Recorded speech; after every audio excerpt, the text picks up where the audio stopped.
야, 이게 무슨 보험 사기야?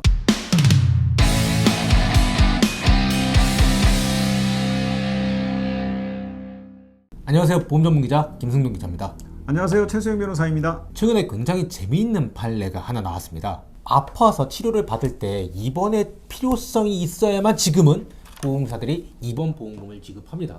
그런데 입원의 필요성이 굳이 있지 않았어요. 그런데 해당 보험 가입자의 집이 너무 좁고 사람이 많아서 집에서 치료를 받기가 좀 쉽지 않은 상황이었습니다. 주치의는 집에서 치료를 받기가 좀 쉽지 않으니 입원해서 치료를 하자 라고 해서 치료를 받았습니다. 그리고 보험금을 청구했죠. 그러니까 해당 보험사는 입원의 필요성이 없었어 라고 하고 부지급을 하는 동시에 보험 사기로 고발을 했습니다. 어떻게 하면 좋을지에 대해서 법원이 법리적 해석을 내렸습니다. 기사가 나왔네요. 집이 좁으니 입원하자.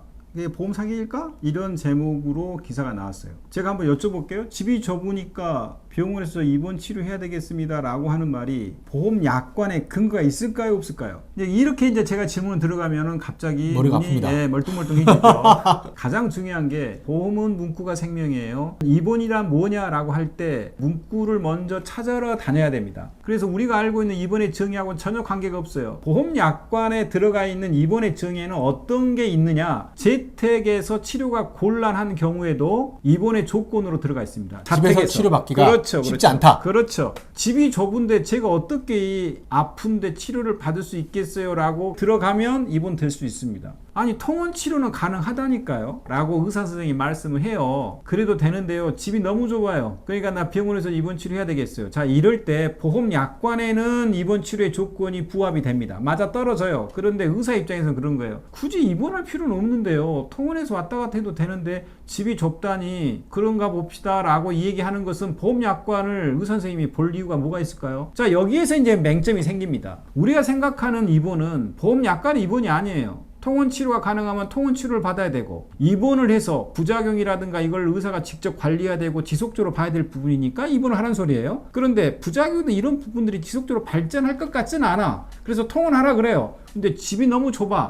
그리고 집에서 도저히 이게 치료 받을 수가 없어. 곤란해. 그러니까 이러이러한 사정으로 입원을 했다. 여기에 우리가 임상의학에서 의사 선생님이 생각할 때는 그건 통원치료 가능합니다. 그런데 입원했네요. 이거 과잉치료네요. 입원도 아니네요. 보험 사기는 이렇게 갑니다. 그런데 보험 약관에 보니까 재택에서 치료가 곤란하다고 나와 있네요. 통원치료가 가능함에도 불구하고 곤란하니까 입원이 할 수 있다라고 나와 있는 순간 보험 약관에서는 입원인 거예요. 그런데 우리가 뭘 놓쳤냐면 지금까지는 재택에서의 치료 곤란하냐 안 하냐 이 부분을 가지고 생각을 깊이 해본 적이 많이들 없습니다. 나는 통원이 가능한데 입원했으면 보험 사기로 꼼짝없이 당해버려요. 나는 내가 보험 사기를 친 거네. 통원 가능한데. 그러니까 문제는 통원 가능하냐 통원 가능하지 않냐 요거 가지고만 다퉜죠. 근데 통원이 가능해도 재택에서 곤란해요. 그렇다면 볼게요. 뭐라고 나왔느냐? 이렇게 나왔어요, 기사에. 6자녀 키우면서 11평 아파트 한 집에 샀습니다. 이때 나는 도저히 집이 좁으니 여기서 제대로 치료가 안 되겠다. 그래서 입원했답니다. 지난 2017년에 제가 다리가 분쇄골절이 됐었거든요. 운동하다가 근처 병원에서 임시로 치료를 받고 그 다음날 큰 병원으로 입원하기 위해서 집에 일단 갔습니다. 집에 갔더니 제가 깁스를 큰 거라고 가니까 어린 자녀들이 아빠가 신기한 거 달고 왔으니 저한테 더 매달려요. 그러니까 저는 거기서 바로 떠났거든요. 재택에서 있는 게 가능하나?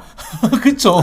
저는 바로 입원을 한 거예요. 집에서 있는 게 불가능했거든요. 애들 때문에. 이런 경우가 보험 사기가 아니다. 라는 거죠. 네. 지금까지는 통원 치료가 가능함에도 불구하고 입원했으면 거기서 끝났어요. 보통의 경우가. 근데 지금은 통원 치료가 가능한데 재택에서 치료가 곤란성의 여부까지를 가야 됩니다. 보험 약관에 그렇게 돼 있기 때문에 그래요. 그러니까 앞으로의 형사사건의 판결문들을 보면은요, 재택에서의 치료가 곤란하지 않음에도 불구하고 입원 치료했다 이런 말은 없어요. 대부분은 그냥 통원 치료가 가능한데 입원했다. 그래서 이것은 어쩌고 저쩌고 보험 사기다라는 판결문의 구성 내용과 체계가 대부분 그렇습니다. 그러니까 방금 나와 있던 기사나 김순도 기자님이 말씀하셨던 곤란성의 여부가 합리적으로 채택이 되면 그것은 보험 사기가 될 수 없어요. 6자녀 키우면서 11평 아파트에 한 집에 샀다. 헌법재판소에서는요, 이걸 뭐라 하겠냐. 이거 불가피한 입원 아니냐? 통원치료가 가능해도 11평에 6자녀 키우면서 이게 어려운 주거 환경에서 재택치료가 제대로 될까? 곤란하지 않냐? 곤란하지 않냐 했어요. 재택치료가 불가능한 경우가 아닙니다. 문구는 곤란했어요. 곤란하잖아요. 야, 이게 무슨 보험 사기야. 이렇게 나왔던 사안이라서 심지어 강조하고 싶었던 것은 이번에 정의의 문구를 꼼꼼히 읽어보시고 곤란의 사유는 굉장히 폭이 넓습니다. 그래서 합리적인 사유라면 보험 사기가 되지 않을 거다라는 부분을 말씀드리고 싶어서 이 기사를 한번 가져와 본 거죠. 요즘에 보험사들이 보험사기 특별법을 굉장히 좀 남용하고 있는 듯한 모습이 보이거든요. 이렇게 이제 정리가 되래요. 통상 일반인들과 비교할 때 재택에서는 곤란하지만 통원치료가 가능하다 그러면 일단 누가 보더라도 이번은 좀 과도하게는 보이죠. 겉모습이 그렇습니다. 그런데 우리는 겉과 속이 항상 틀려요. 속마음을 봐야죠. 내가 오지가면 그랬겠니? 이렇게 이야기를 하지 않습니까? 그게 뭐예요? 야, 내 집안 환경을 봐라. 내가 집에서 치료가 되게 생겼는지 이렇게 이야기할 거 아닙니까? 내가 입원하게 된 배경, 그리고 입원하고 나서의 그 이후의 과정, 그 다음에 양육 환경, 이러한 부분들까지 봤을 때 내 속이 곤란했다. 거기까지 한번 더 들어가야 돼요. 오늘 좋은 말씀 감사하고요. 마치도록 하겠습니다. 감사합니다. 감사합니다.